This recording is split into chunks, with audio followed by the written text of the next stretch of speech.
ফেব্রুয়ারিতে জাতীয় নির্বাচন অনুষ্ঠানের প্রস্তুতি নিচ্ছে অন্তর্বর্তী সরকার। জাতিসংঘে ভাষণে প্রধান উপদেষ্টা পাচার হওয়া টাকা সংশ্লিষ্ট দেশগুলোকে ফেরত দেওয়ার আহ্বান।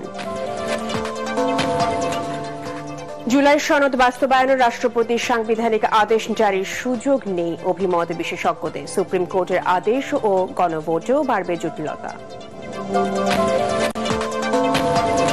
নির্বাচনে কোন দলকে জিতিয়ে দেওয়ার নীল নকশা মানবে না জনগণ, হুঁশিয়ারি রিজভী। চাঁদাবাজদের বর্জন করবে তরুণ ভোটাররা, মন্তব্য পরওয়ারের।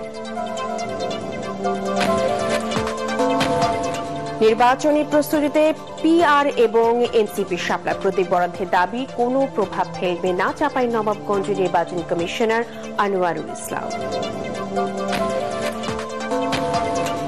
এবং পরীক্ষার সকল ধাপে সফল রাশিয়ায় আবিষ্কৃত ক্যান্সারের টিকা এন্টারোমি। করোনার মতো ক্যান্সারের টিকাও দেশে আসবে, জানালেন গবেষকরা।